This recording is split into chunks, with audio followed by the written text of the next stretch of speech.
And number 4, for solving the weakness of Iman is remembering death. Remembering death of Allah Azza wa Jal. I mean, remembering death and remembering the grave. Remembering death and the grave. And remember Allah Azza wa Jal, that you will stand in front of Him one day. This cures weakness of Iman. Trust me. I started giving lectures about the grave recently, and the more I give lectures on the grave, the more I hate everything I own. The more I despise this dunya, the more I'm satisfied with pretty much anything that comes in front of my path. Because what you realize is that you're going to be put in the ground and you're not taking any of it with you. The only currency of the akhirah is deeds. When you reach that grave, it's almost as if there's a sign there that nothing beyond this point except amal as-salih. Nothing behind there except the good deeds that you have done or the bad deeds that you have done. That's the only thing you can take beyond that point. So dragging all this dunya around with you, it's not going to be yours anymore. We must remember death. The Prophet ﷺ said, remember often the destroyer of pleasures.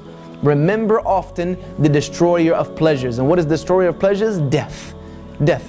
Death is going to destroy all that which you covet of this life. When you finally are at your death, you're going to take one final look at this world, and unfortunately, it's going to be the moment most of us realize how feeble this dunya is. When we're about to leave it, when we're taking our last look at this world, we will realize this world is nothing.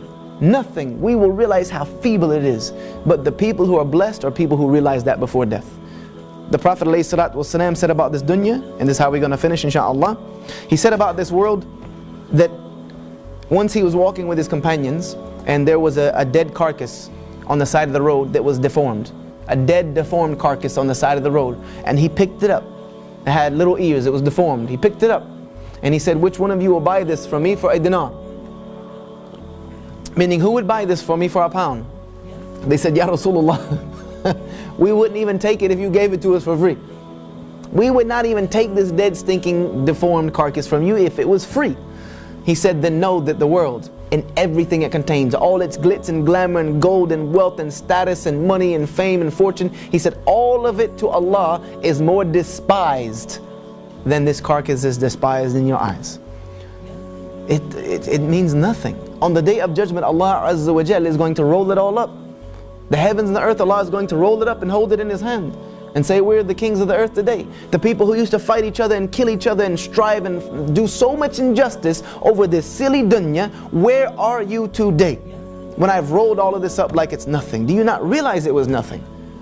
Unfortunately, we won't realize that fact until we don't have it anymore. And you know the one thing that I guarantee you, and I think, I'm trying to remember the name of the companion who said this, I believe it's Imam Malik, but let me not attribute it to the wrong person. One of our Salaf said that by Allah, every single son of Adam will regret every single moment they did not spend remembering Allah. Every moment you did not spend remembering Allah, you will truly despise it and regret it.